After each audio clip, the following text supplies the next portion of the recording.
உஷா ஒரு ஏழை வடாப்பாவுக்காரி. அவளோட கணவர் ஊனமா இருக்கிறதுனால அவ தள்ளு வண்டியில வடாப்பாவை வித்துட்டு வந்தா. வடாப்பாவ், சுட சுட வடாப்பாவ். ரொம்ப கம்மி ஆளுங்க தான் அவளோட குரலை கேட்டு அவகிட்ட இருந்து வடாப்பாவ் வாங்கி சாப்பிடுவாங்க. உஷாவோட வடாப்பாவ் ருசியா இருக்கும். அவ எப்பவுமே கவலையா வீட்டுக்கு திரும்ப வருவா. என்னாச்சு, இன்னைக்கும் கூட வியாபாரம் ஆகலையா? என்ன நடக்குதுன்னே தெரியலங்க. இப்ப எல்லாம் யாரும் வடாப்பாவை சாப்பிடுறது இல்ல. அம்மா, இந்த காலத்துல பீஸா, பர்கர், மேகி இந்த மாதிரி தான் சாப்பிடுவாங்க. இது இப்படியே போயிட்டு இருந்ததுன்னா நாம எப்படி வாழ போறோம்? கவலைப்படாதப்பா, எல்லாமே சரியாயிரும். அம்மா, நீ வேற ஏதாச்சும் எதுக்கு விற்கக்கூடாது? இந்த பர்கர், பீஸா மாதிரி. எனக்கு அதெல்லாம் பண்ண தெரியாதுடா. எனக்கு வடாப்பாவ் செய்யறது மட்டும்தான் தெரியும். அப்படின்னா வடாப்பாவிலியா நாம புதுசா ஏதாச்சும் யோசிச்சாகணும். உஷாவோட சம்பாத்தியம் கொஞ்சம் கொஞ்சமா கம்மியாயிட்டே வந்ததுனால அவ ரொம்ப கவலையா இருந்தா. அடுத்த நாள் காலையில உஷா வீட்ல இருந்து சீக்கிரமா கிளம்பினா.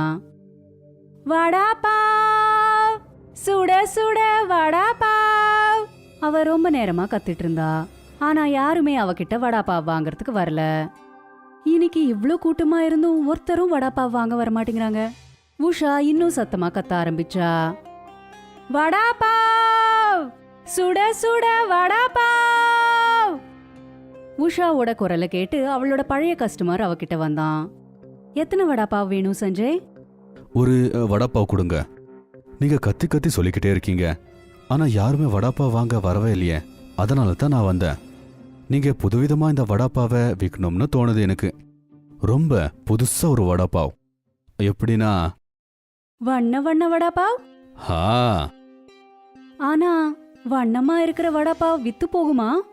கண்டிப்பா விற்கும். இந்த காலத்து ஜனங்களுக்கு இந்த மாதிரி டிஃப்ரெண்டா இருந்தாதான் சாப்பிடுவாங்க. சரி, நான் ட்ரை பண்ணி பாக்குறேன். கடைய சாத்தினதுக்கு அப்புறம் உஷா மார்க்கெட்ல இருந்து ஃபுட் கலர் வாங்கினா. சாயந்தரம் அவ வீட்டுக்கு வந்ததுக்கு அப்புறம், இன்னைக்கு வியாபாரம் எப்படி இருந்துச்சு? வியாபாரம் முன்ன மாதிரி தான் இருக்குங்க. ஆனா இன்னைக்கு எனக்கு ஒரு புது ஐடியா வந்திருக்கு. என்னோட பழைய கஸ்டமர் சஞ்சய் இருக்கான்ல, அவனோட ஐடியா தான். என்ன ஐடியா? வண்ணமயமான வடாப்பாவ். வண்ண வண்ண வடாப்பாவ். ஆமா, அதனாலதான் நான் வரும்போது ஃபுட் கலர்ஸ வாங்கிட்டு வந்திருக்கேன். இந்த வண்ணமயமான வடாப்பாவ் எப்படி வரும்னு நாம இன்னைக்கே செஞ்சு பார்க்கலாம். அப்புறம் உஷா வண்ணமயமான வடாப்பாவை செய்ய ஆரம்பிச்சா. அவ எப்பவும் போலவே கடலை மாவை சல்லடை பண்ணி அந்த மாவை தனித்தனி கிண்ணங்கள்ல போட்டு வச்சா. அதுக்கப்புறம் விதவிதமான கலர்ஸ் மிக்ஸ் பண்ணா. அப்புறம் வேக வச்ச உருளைக்கிழங்க அந்த வண்ணமயமான மாவுக்குள்ள போட்டு அத எண்ணெயில போட்டு பொரிச்சா. பார்க்க என்னவோ நல்லா இருக்கு, ரொம்பவே வண்ணமயமா இருக்கு. உஷாவும் ராகவும் அதை சாப்பிட்டு ருசி பார்த்தாங்க. நல்லாதான் இருக்கு. அம்மா, எனக்கு கொடுங்கம்மா. மானேக் நீல வடாப்பாவை சாப்பிட்டான். அவனுக்கு அது ரொம்ப பிடிச்சு போச்சு. 3 பேருக்குமே அந்த கலர் வடை பிடிச்சு போச்சு. அடுத்த நாள் உஷா அவளோட கடைய திறந்தா. அப்புறம் அந்த கலர் வடைய விற்க ஆரம்பிச்சா.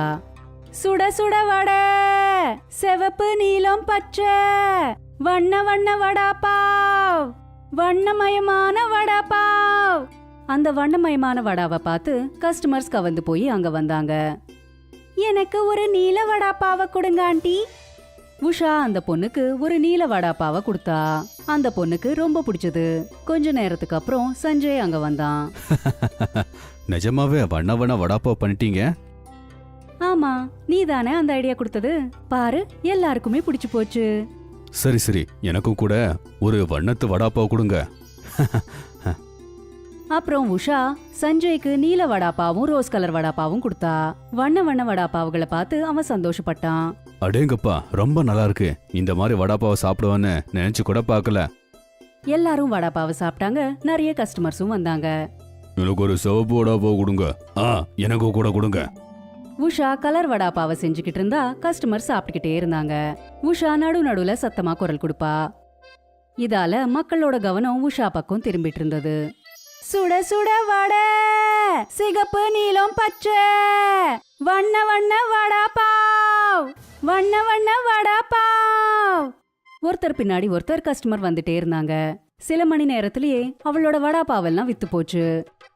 இதனால இன்னைக்கு அவ நிறைய சம்பாதிச்சா. அவ ரொம்ப சந்தோஷமா வீட்டுக்கு வந்தா. இன்னைக்கு ரொம்ப நல்ல வியாபாரம் ஆச்சுங்க. எல்லா வடையும் வித்து போச்சுங்க. அப்படியா? நல்லதா போச்சு. நாளையில இருந்து இன்னும் நிறைய வடைய செய்யணும். கஸ்டமர்ஸ் எல்லாருக்குமே வண்ண வடாப்பாவ் ரொம்பவே பிடிச்சிருக்கு. அப்பாட, இப்போ நீ சந்தோஷமா இருக்கல்ல? ஆமா, ரொம்ப சந்தோஷமா இருக்கேன். அடுத்த நாளும் இதே தான் நடந்தது. உஷா சத்தமா குரல் கொடுத்ததுமே கஸ்டமர்ஸ் வடாப்பாவை சாப்பிட வந்துட்டு இருந்தாங்க. இன்னைக்கு வெறும் 2 மணி நேரத்திலேயே உஷாவோட எல்லா வடையும் வித்து போச்சு. வண்ண வடாப்பாவ் ரொம்ப பிரபலமாயிடுச்சு. அப்புறம் உஷா ரொம்ப நல்லா சம்பாதிக்க ஆரம்பிச்சுட்டா.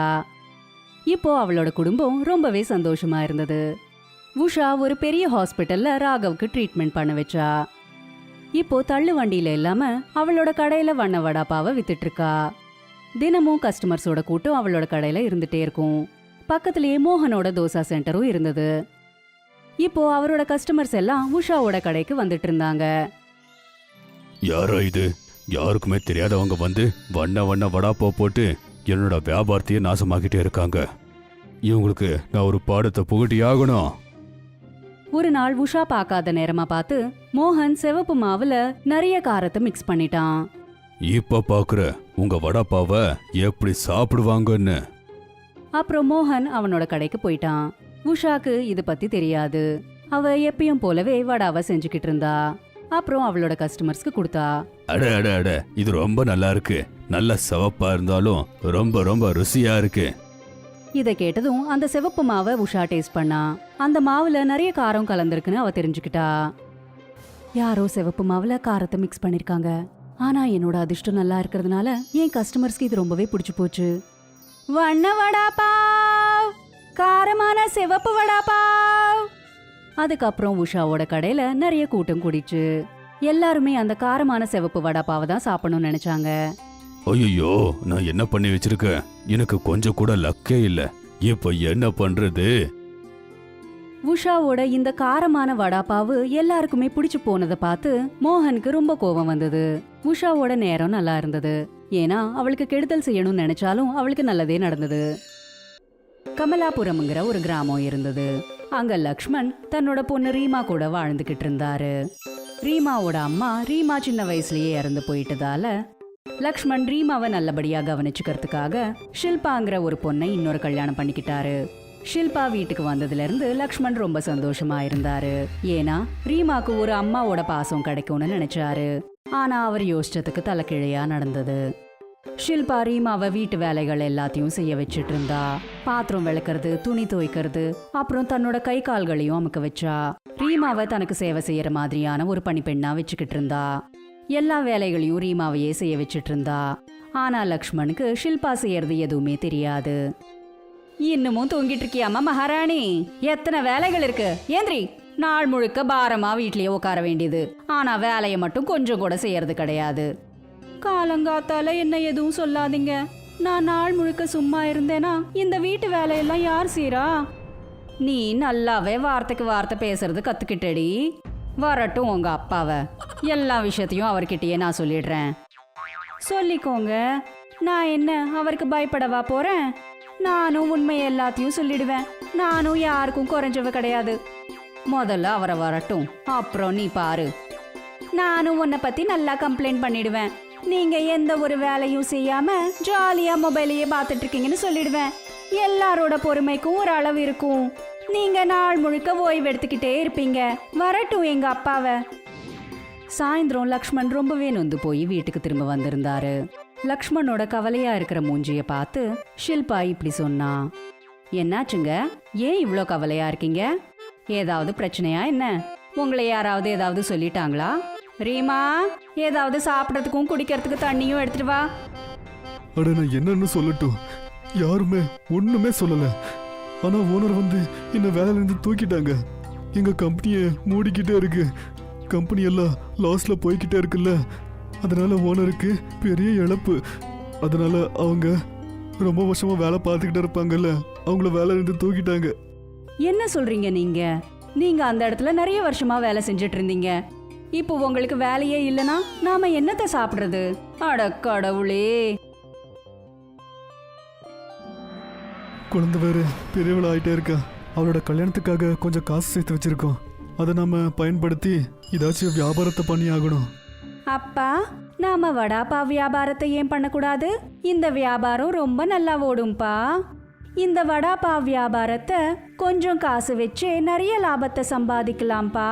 அப்புறம் ஜனங்களுக்கும் கம்மி காசுலயே வயிறு நிரம்பிடும்பா. அதோடவே வடாப்பாவோட விலை ரொம்ப கம்மியா இருக்கிறதுனால ஜனங்க நிறைய வாட்டி சாப்பிடுவாங்க. பிசினஸ்ல என்ன இருக்கு, நீங்க ஏதாவது வேலையே தேடுங்க. பெருசா வந்துட்டா வடாப்பா வியாபாரத்தை செய்யறதுக்கு.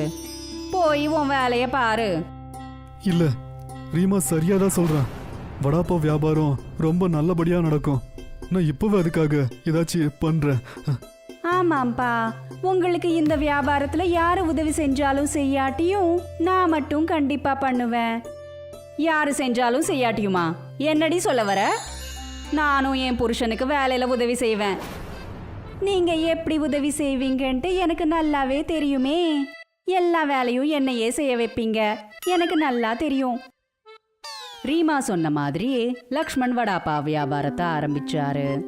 இங்கேயும் ஷில்பா ரீமா கிட்ட இருந்தே வேலை வாங்கிக்கிட்டு இருந்தா. கஸ்டமர்ஸ்க்கு வடாப்பாவ் கொடுக்கறதுல இருந்து பெரிய பெரிய பாத்திரங்களை தேய்க்கிற வரைக்கும் எல்லா வேலையும் ரீமா தான் செஞ்சுக்கிட்டு இருந்தா. ஆனா ஷில்பா மகாராணி ஆட்டம் உக்காந்துக்கிட்டே இருப்பா. இப்படியே ஒரு மாசம் கடந்தது. லக்ஷ்மண் எப்படியாவது ரீமாவை ஸ்கூல்ல சேர்த்து விடணும்ட்டு நினைச்சுக்கிட்டு இருந்தாரு. ஆனா ஷில்பா இப்படி சொன்னா, ஸ்கூலு ஊலுன்ட்டு எதுவுமே தேவையில்லை. நாம இன்னொரு வடாப்பாவ் தள்ளு வண்டியை வச்சாகணும். ரீமா அடுத்த வருஷத்துலயும் படிக்கலாம்ல. அப்புறம் நீங்க அவ மேல கொஞ்சம் நிறையவே அக்கறை காட்டுறீங்க போலயே. நமக்குன்னு ஒரு குழந்தை யாராவது வந்திருந்தா நீங்க இப்படியே அக்கறை காட்டிருப்பீங்களா? அட, எனக்கு தெரியும் எல்லா வேலையும் என் செல்லக்குட்டி தான் பண்ணிக்கிட்டே இருக்கான்னு. எல்லா வேலையும் நீ அவகிட்ட பண்ண சொல்லிட்டே இருக்க. கடையோட லக்ஷ்மி இவன் மட்டும்தான், இவதான். அவதான் எல்லாத்தையும் செய்யறானா? நான் என்ன பண்ணிட்டு இருக்கேன்? நான் உங்களுக்கு பாரமா இருக்கேன்ல. அந்த கடை என்னோடது. நான் தான் எல்லா வேலையும் செஞ்சு இந்த அளவுக்கு கொண்டு வந்திருக்கேன். அதனால இந்த வடாப்பாவ் கடைய நீங்க எனக்கு கொடுத்துருங்க. அதுக்கப்புறம் நீங்க ஏன் கூட இருப்பீங்களா இல்ல உங்க பொண்ணு கூட இருப்பீங்களான்னு முடிவு செஞ்சுக்கோங்க. ஷில்பாக்கும் லக்ஷ்மணுக்கும் நடுவுல ஒரு பெரிய சண்டையே ஆயிடுச்சு. லக்ஷ்மண் தன்னோட பொண்ணு ரீமாவோடையே இருந்தாரு. இன்னொரு பக்கம் ஷில்பா பிறந்த வீட்ல இருந்து தன்னோட தம்பியை கூப்பிட்டுக்கிட்டு அந்த பழைய வியாபாரத்தை அவளே தனியா நடத்த ஆரம்பிச்சா. ஆனா அந்த கடை ரீமாவால தான் ஓடிக்கிட்டு இருந்தது. இதனால ஷில்பாவோட கடைக்கு சில கஸ்டமர்ஸ் தான் வந்துட்டு இருந்தாங்க. ஆனா லக்ஷ்மணும் ரீமாவும் தனி ஆளுங்களாயிட்டாங்க. அதோடவே இப்போ லக்ஷ்மணுக்கு வேற ஒரு வேலையும் இல்ல. செல்லக்குட்டி, கொஞ்சம் மாசத்துக்கு முன்னாடி நான் எப்படி இருந்தனோ அப்படியே ஆயிட்டேன். மறுபடியும் நான் வேலையை தேடியே ஆகணும். ஷில்பா நம்மக்கிட்ட இருந்து கடையை பொண்ணுக்கிட்டா. அவங்க தம்பியை கூப்பிட்டு அவங்க கூட வியாபாரம் பண்ணி நம்மளை தனியா அனாதையா விட்டுட்டா. நீங்க கவலைப்படாதீங்கப்பா. நாம ஏன் தலைகீழையான வடாப்பாவை விற்க கூடாது? அதுவும் ஒரு புது கடையில. உல்டா வடாப்பாவா? உல்டா வடாப்பாவ் அது எப்படி? இது புது விதமான வடாப்பாவ். இதுல பாவுக்குள்ள உருளைக்கிழங்க ஸ்டஃப் பண்ணுவாங்கப்பா. அப்புறம் அதை கடலை மாவுல டிப் பண்ணி ஃப்ரை பண்ணிடணும். இதே விஷயத்த நான் அம்மா கிட்டயும் சொல்லியிருந்தேன். ஆனா அம்மா இதை செய்ய வேண்டான்னு சொன்னாங்க. அதனால நம்மளோட புது கடையில இதை செய்யலான்ட்டு நான் நினைக்கிறேன்ப்பா. எனக்கு உன் மேல நம்பிக்கை இருக்கு. இப்போ அதுக்கெல்லாம் நான் தயார் பண்றேன். நாளைக்கு காலையில அதை ஆரம்பிக்கிறேன். அப்ப நானும் இந்த விஷயத்துல உங்களுக்கு உதவியா இருப்பேன். எனக்கு ரொம்ப சந்தோஷமா இருக்குப்பா. நம்மளோட இந்த வியாபாரம் கண்டிப்பா சூப்பரா போகும். அப்புறம் என்ன, ஜனங்க தலைகீழ வடாப்பாவை பத்தி கேள்விப்பட்டதே இல்ல. ரீமா இப்படி தலைகீழ வடாப்பா வியாபாரத்தை ஆரம்பிச்சிருக்கான்ட்டு அவங்களுக்கு எல்லாருக்கும் தெரிய வந்ததும் அந்த தலைகீழ வடாப்பாவை சாப்பிட்றதுக்காக எல்லா கஸ்டமர்ஸும் ரீமாவோட கடைக்கு தான் வந்துட்டு இருந்தாங்க. அவங்களோட வியாபாரம் முதல் நாள்ல இருந்தே சூப்பரா போயிட்டு இருந்தது. இன்னொரு பக்கம் ஷில்பாவோட கடையில இருந்து ஒருத்தர் கூட வடாப்பாவை வாங்கிக்கவே இல்ல. அட ரீமா பொண்ணு, எங்களுக்கும் உல்டா வடாப்பாவ் கொடுமா. நாங்க கொஞ்சம் சாப்பிட்டு பாக்குறோம். சரி, இதோ கொண்டு வரேன். அவங்க கடை ரொம்ப நல்லா ஓடுது. நம்ம கடையும் இதே மாதிரி போய்கிட்டே இருந்துச்சுன்னா மறுபடியும் நான் வீட்டுக்கு போயிடுவேன். இங்க ஓட்டுறதுக்கு பதிலா வீட்டுல சும்மா இருக்கலாம். ஆனா உனக்கு என்ன தனியா விட்டுட்டு போகணும்ட்டு ஏண்டா தோணுது? இதுதானா தம்பியா இருக்கிறதுக்கான ஒரு கடமை? ஷில்பாவோட வியாபாரம் சரியா ஓடாததால சித்தார்த் திரும்ப தன்னோட வீட்டுக்கு போயிட்டான். இதனால ஷில்பா தனியாளாயிட்டா. இப்ப அவகிட்ட வீடும் இல்ல, வியாபாரமும் இல்ல. இப்போ தம்பியும் விட்டுட்டு போயிட்டான். ஆனா இங்க ரீமா ஒரு நல்ல ஸ்கூலுக்கு போயிட்டு இருந்தா. அப்புறம் அவளோட தலைக்கீழ வடாப்பா வியாபாரம் சூப்பரா போயிட்டு இருந்தது. தூரத்துல இருந்து எல்லாம் கூட ஜனங்க வந்து அவளோட தலைக்கீழ வடாப்பாவை சாப்பிட்டுக்கிட்டு இருந்தாங்க. அப்பா, அம்மா இப்போ தனியாளாயிட்டாங்க. அவங்க கண்டிப்பா அவங்களோட தப்ப உணர்ந்திருப்பாங்க. நாம அவங்கள திரும்ப கூட்டிட்டு வந்துடலாம்ப்பா. இதால நம்மளோட குடும்பம் திரும்ப சேர்ந்துரும். ரீமா சொன்னதை கேட்டு லக்ஷ்மண் ஷில்பாவை மன்னிச்சிட்டாரு. அப்புறம் அவளை வீட்டுக்கும் கூட்டிட்டு வந்தாரு. என்னோட செல்ல கண்ணு, நான் உன்னை எப்பவுமே திட்டிட்டு இருந்தேன், நிறைய வேலையும் செய்ய வச்சேன். ஆனா நீ என் மேல இவ்ளோ பாசமா இருக்கியே, எனக்கு இப்போ ரொம்ப கஷ்டமா இருக்கு. உன்னால முடிஞ்சா என்ன மன்னிச்சிடுமா. நம்மளோட வீட்டோட உண்மையான லக்ஷ்மி நீதாண்டா. நீங்க இப்படி மன்னிப்பை கேட்டுக்கிட்டு என்ன கஷ்டப்படுத்துறீங்க. எப்படி இருந்தாலும் நான் உங்க பொண்ணு தானே. இதை கொண்டாடுறதுக்காக நாம ஒரு போட்டியை வச்சுக்கலாம். தலைக்கீழ வடாப்பாவை யார் அதிகமா சாப்பிடுவாங்கன்னு பார்க்கலாம். உன்னை விட அதிகமா தலைக்கீழ வடாப்பாவை சாப்பிட்றதுக்கு நான் முயற்சி செய்யறேன். இனி நீங்க பார்த்துக்கிட்டே இருங்க. நாங்க அம்மா பொண்ணுங்க 2 பேரும் சேர்ந்து இந்த சிட்டில இருக்கிற வியாபாரங்களை விட ரொம்ப நல்லா வியாபாரத்தை செய்வோம். இதுக்காக நானும் ரெடியா இருக்கேன். என் கண்ணு, இனிமே உனக்கு நான் கிஃப்ட்ஸ் தான் கொடுப்பேன். உன்னை எந்த வேலையும் செய்ய விட மாட்டேன். லக்ஷ்மணோட இந்த தலைக்கீழ வடாப்பா வியாபாரம் ரொம்ப சூப்பரா போச்சு. அப்புறம் எல்லாருமே ரொம்ப சந்தோஷமா வாழ்ந்தாங்க. ரேகா தன்னோட பொண்ணு சான்வி கூட ஒரு சின்ன வீட்ல குடியிருந்தா. அவளோட புருஷனுக்கு கொஞ்ச நாளைக்கு முன்னாடி தான் ஆக்சிடென்ட் ஆச்சு. அதனால அவரு இறந்து போயிட்டாரு. ரேகா தன்னந்தனியா சான்வியை வச்சுக்கிட்டு வாழ்க்கைய ஓட்டது ரொம்பவும் கஷ்டமா இருந்தது. ஒரு நாள் ரேகாக்கு உடம்பு சரியில்லாம போயிடுச்சு. அதனால அவளோட பொண்ணு சான்வி வெளியில போய் வேலை செய்யணும்னு நினைச்சா. எங்க அம்மாவுக்கு உடம்பு சரியில்லை, வீட்ல சாப்பிட்றதுக்கும் எதுவும் கிடையாது. நானே போய் ஏதாவது வேலை தேடுறேன். சான்வி தனக்கு ஒரு வேலையை தேடிக்கிறதுக்காக நேரா ஒரு ஹோட்டல்ல போய் வேலை கேட்டா. அங்க ஜனங்களுக்கு உணவு பரிமாறுற வேலை அவளுக்கு கிடைச்சது. ஒரு நாள் என்னாச்சுன்னா, இந்த சாப்பாடை டேபிள் நம்பர் 21 கூட. சரி சார், நான் இப்பவே கொண்டு போய் கொடுத்துட்டு வரேன். சான்வி பிளேட்டை எடுத்துக்கிட்டு டேபிள் நம்பர் 21 கிட்ட போயிட்டு இருந்தா. அவ கால் தடுக்கி கீழே விழுந்துட்டா. அப்புறம் அவ கையில இருந்த பிளேட் கீழே விழுந்துடுச்சு. அதனால ரகுவுக்கு ரொம்ப கோவம் வந்துடுச்சு. உன்னால பார்த்து போக முடியாதா? ஒரு பிளேட் சாப்பாடை வீணாக்கிட்டியே. ஒரு வேலையை ஒழுங்கா பார்க்க தெரியல, வேலையை கெடுத்து வைக்கிற. இப்படி எல்லாம் இருந்தா வேலைக்கு ஆகாது. ஒரு வேலை பண்ணு, வேலை செஞ்ச வரைக்கும் பணத்தை வாங்கிக்க. வேற எங்கேயாவது போய் வேலையை பாரு. என்னால இங்க உன்னை வேலைக்கு வச்சுக்க முடியாது. தினமும் ஒரு பிளேட்டை கீழே போட்டு உடைக்கிறேன். வேண்டாம் வேண்டாம் சார், என்ன வேலையை விட்டு நிறுத்திடாதீங்க. எங்க அம்மாவுக்கு உடம்பு சரியில்லை, நான் அவங்களுக்காக சாப்பாடு வாங்கிட்டு போகணும். நான் இனிமே கவனமா வேலை செய்யறேங்க. முடியாது முடியாது, பணத்தை வாங்கிட்டு இங்க இருந்து நிறைய கட்டு. என்னோட பிசினஸ் நஷ்டமாவது நான் பாத்துக்கிட்டு இருக்க முடியாது. ரகு கொஞ்சம் பணத்தை கொடுத்தான். அப்புறம் அவளை கழுத்தை பிடிச்சு வெளியே தள்ளிட்டான். சான்வி அழுதுகிட்டே அந்த இடத்த விட்டு போனா. இவ்வளவு கஷ்டப்பட்டு அம்மாவுக்கு மருந்து வாங்குறதுக்கு வேலை கிடைச்சது, இப்ப அதுவும் கைவிட்டு போயிருச்சு. இப்ப அம்மாவுக்கு நான் எப்படி மருந்து வாங்குறது? அப்புறம் வீட்டை எப்படி நடத்துறது? வெயில் ரொம்ப பயங்கரமா இருக்கு. இப்ப நான் என்ன பண்றது? எதுவுமே புரிய மாட்டேங்குதே. அவ இப்படியே யோசிச்சுக்கிட்டு போயிட்டு இருந்தா. வழியில அவ ஒரு பிச்சைக்காரரை சந்திச்சா. அவருடைய கால்ல அடிபட்டு இருந்தது. அவரு நொண்டிக்கிட்டே நடந்து வந்தாரு. அப்புறம் அவர் சான்விய பார்த்து அவளை நிறுத்தினாரு. கண்ணா நில்லுமா. சொல்லுங்க ஐயா, நான் உங்களுக்கு எந்த வகையில உதவுறது? நானே ஏற்கனவே பிரச்சனையில இருக்கேன். கண்ணா, எனக்கு எதுவும் வேண்டாமா. ஒண்ணு இல்ல, என் கால்ல பயங்கரமா அடிபட்டு இருக்கு. இந்த காயத்துக்கு மருந்துக்காக ஓடிக்கிட்டு இருக்கேன். என்கிட்ட சுத்தமா பணம் இல்ல. உன்கிட்ட பணம் இருந்தா எனக்கு கொஞ்சம் கொடுமா. என்கிட்ட வேற எதுவுமே இல்ல ஐயா. இந்த கொஞ்சம் பணம் தான் கிடைச்சது. இத வச்சு நான் வீட்டுக்கு சாப்பாடு வாங்கிட்டு போலான்னு நினைச்சேன். பரவாயில்ல விடுங்க, இது உங்களுக்கு தான் அவசியமா தேவைப்படுது. பாருங்க எவ்வளவு ரத்தம் கொட்டிக்கிட்டு இருக்கு. இந்தாங்க பணம், இத வச்சு உங்க காயத்துக்கு மருந்து வாங்கி போட்டுக்கோங்க. சான்விக்கு ரகு கொடுத்த பணம் எல்லாத்தையும் அந்த பிச்சைக்காரர்கிட்ட கொடுத்தா. அதனால அந்த பெரியவர் ரொம்ப சந்தோஷப்பட்டாரு. அப்புறம் அவளை நிறைய ஆசீர்வாதம் பண்ணாரு. கண்ணா, நீ சாப்பாடு வாங்கிக்கிட்டு போறதுக்காக வச்சிருந்த பணத்தை எல்லாத்தையும் என்கிட்ட கொடுத்துட்ட. உனக்கு பெரிய மனசு கண்ணா. உன் கையில கொடுக்கறதுக்கு என்கிட்ட எதுவும் இல்ல. ஆனா என்கிட்ட ஒரு டிஃபன் இருக்கு, அத உனக்கு கொடுக்க விருப்பப்படுறேன். ஐயா, இந்த டிஃபனை வச்சு நான் என்ன பண்ண போறேன்? வீட்ல சாப்பாடுங்கிறதே கிடையாது. இதுல நான் என்னத்தை எடுத்து வைக்கிறது? உன் கையில கொடுக்கறதுக்கு என்கிட்ட எதுவும் இல்ல. ஆனா என்கிட்ட ஒரு டிஃபன் இருக்கு, அத உனக்கு கொடுக்க விருப்பப்படுறேன். சான்வி அந்த பிச்சைக்காரர்கிட்ட அந்த டிஃபன் பாக்ஸ வாங்கிக்கிட்டா. அப்புறம் தன்னோட வீட்டை நோக்கி போயிட்டு இருந்தா. வீட்டுக்கு போய் அவ அந்த டிஃபன் பாக்ஸ திறந்து பார்த்தா. அந்த பாக்ஸ்ல ஒரு வடாப்பாவு இருந்தது. அவ அதை பார்த்துட்டு ரொம்ப சந்தோஷப்பட்டா. சரி, ஏதோ ஒன்னு சாப்பிடறதுக்கு கிடைச்சதே. அட, இது ரொம்ப நல்ல விஷயமாச்சே. இந்த டிஃபன் பாக்ஸ்ல ஒரு வடைப்பாவு இருக்கு.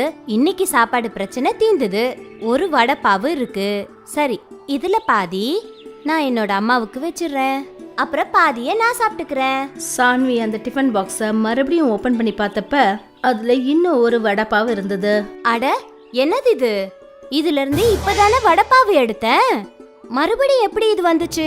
ஒருவேளை டிஃபன் பாக்ஸ்ல 2 வடைப்பாவு இருந்திருக்கும். அத நான் பார்த்திருக்க மாட்டேன். சான்வி மறுபடியும் கொஞ்ச நேரம் போனதுக்கு அப்புறம் அந்த டிஃபன் பாக்ஸை திறந்து பார்த்தா அந்த டிஃபன்ல மறுபடியும் ஒரு வடைப்பாவு இருந்தது. சான்வி இந்த மாதிரி வடைப்பாவை பார்த்துட்டு ரொம்ப அதிர்ச்சி ஆயிட்டா. அப்புறம் அவ தன்னோட அம்மா கிட்ட எல்லா விஷயத்தையும் சொன்னா. அம்மா, இத பாருங்களேன். நான் எத்தனை தடவை இந்த டிஃபன் பாக்ஸ ஓபன் பண்ணாலும் இதுக்குள்ள ஒரு வடைப்பாவு இருக்கு. இது எப்படிமா ஆகும்? அட உண்மைதான் சான்வி, இந்த வடைப்பாவு மாயன்னு நான் நினைக்கிறேன். இதுல எந்த அளவுக்கு செலவு பண்றியோ இது இன்னும் அந்த அளவுக்கு வளர்ந்துருது. சான்வியும் ரேகாவும் ரொம்ப சந்தோஷப்பட்டாங்க. அப்புறம் ஆசை தீர வடைப்பாவு சாப்பிட்டாங்க. சான்வி, உண்மையிலேயே நமக்கு ஒரு நல்ல பொருள் கிடைச்சிருக்கு. இந்த வடைப்பாவு எப்பவுமே முடிய போறது இல்ல. நாம ஏன் இந்த வடைப்பாவை வியாபாரம் பண்ணக்கூடாது? இது மூலமா நாம மத்த செலவுகளை கூட பாத்துக்கலாம்ல. ஆமாமா, நீங்க சரியாத்தான் சொல்றீங்க. இவ்வளவு வடைப்பாவை வச்சு நாம என்ன பண்றது? நாம ஏன் இத மத்தவங்களுக்கும் பகிர்ந்து கொடுக்க கூடாது? இப்போ ரேகாவும் சான்வியும் அந்த மாய வடைப்பாவை 7 ஜனங்களுக்கும் உதவி பண்ணாங்க.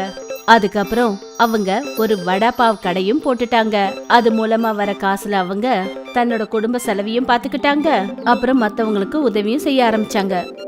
பாத்தியா சான்வி, நம்ம நாட்களே எப்படி மாறி போச்சுன்னு. இந்த வடைப்பாவுனால நாம ஒரு நல்ல நிலைமைக்கு வந்துட்டோம். இன்னைக்கு நம்ம கிட்ட பெரிய வீடு இருக்கு, வண்டி இருக்கு. நாம ஒரு நல்ல வீட்ல இருக்கோம். இனிமே நமக்கு எந்த கஷ்டமும் இல்ல. அப்பதான் அங்க ஒருத்தர் ரொம்ப வேகமா ஓடி வந்தாரு. அப்ப சான்வி அவர்கிட்ட கேட்டா, ஏன் நீங்க இவ்வளவு வேகமா ஓடி வரீங்க? என்னாச்சு? அதுவா, கிராமத்துக்கிட்ட ஒரு ஏரி இருக்குல்ல, அது உடைய போகுது. மொத்த கிராமத்தையும் காலி பண்ண சொல்லி நியூஸ் வந்திருக்கு. ஒருவேளை அந்த ஏரி உடைஞ்சிடுச்சுன்னா அந்த ஏரியில இருக்கிற நம்ம கிராமமே மூழ்கி போயிடும். ஓடு ஓடு சான்வி, நீயும் உயிரை காப்பாத்திக்கிட்டு ஓடிடு. அட, இவர் சொல்லிட்டு போறத பார்த்தா பெரிய பிரச்சனையா இருக்கும் போல இருக்கு. இந்த கிராமமே ஆபத்துல இருக்கு. வா சான்வி, நாமளும் பக்கத்து கிராமத்துக்கு போயிடலாம். இல்லம்மா, நீங்க இருங்க. அந்த டேம இந்த வடைப்பாவு சரி பண்ணிடும். எனக்கு இது மேல முழு நம்பிக்கை இருக்கு. இது நம்ம நாட்களை எவ்வளவு சரி பண்ணுச்சு. அதனால இந்த கஷ்டத்தையும் அது நிச்சயம் சரி பண்ணும். சான்வி அந்த மாய வடைப்பாவை எடுத்துக்கிட்டு டேம் கிட்ட போனா. அப்புறம் அது கிட்ட சொன்னா, மாய வடைப்பாவே, நீ எங்களுக்கு எப்பவும் உதவி செஞ்சிருக்க. இப்ப இந்த கிராமத்துக்கு உன்னோட உதவி தேவைப்படுது. ஏதாவது செஞ்சு இந்த டேம உடையாம பாத்துக்க. இதுல இருக்கிற தண்ணி கிராமத்துக்குள்ள வராம பாத்துக்க. போ வடைப்பாவ். அந்த வடைப்பாவ் பறந்து அந்த டேமை நோக்கி போச்சு. தன்னோட உருவத்தை அது பெருசாக்கிடுச்சு. அதனால அந்த டேம் உடையதுல இருந்து காப்பாத்தப்பட்டுச்சு. அப்புறம் தண்ணீரோட வேகம் கிராமத்துக்குள்ள நுழையாம அதே இடத்துல நின்னு போச்சு. இது எல்லாத்தையும் கிராமத்து ஜனங்க பார்த்தாங்க. அதனால அவங்க எல்லாரும் சான்விக்கு தன்னோட நன்றிய சொல்லி அவளை வாழ்த்துனாங்க. சான்வி, நீ உண்மையிலேயே ஒரு நல்ல காரியம் பண்ணிருக்க. தண்ணீர்ல முழுக இருந்த கிராமத்தை நீ காப்பாத்திருக்க. நாங்க எல்லாரும் உன்னை பார்த்து பெருமைப்படுறோம். கிராமத்து ஜனங்க எல்லாரும் சான்விக்காக எல்லாரும் சந்தோஷமா கைத்தட்டினாங்க. இப்ப சான்வியும் ரேகாவும் அந்த மாய வடைப்பாவோட உதவியால எல்லாருக்கும் உதவி செஞ்சு அவங்க வாழ்க்கைய சந்தோஷமா நடத்தினாங்க. ரேகா தன்னோட பொண்ணு சான்வி கூட ஒரு சின்ன வீட்ல குடியிருந்தா. அவளோட புருஷனுக்கு கொஞ்ச நாளைக்கு முன்னாடி தான் ஆக்சிடென்ட் ஆச்சு. அதனால அவரு இறந்து போயிட்டாரு. ரேகா தன்னந்தனியா சான்வியை வச்சுக்கிட்டு வாழ்க்கைய ஓட்டுறது ரொம்பவும் கஷ்டமா இருந்தது.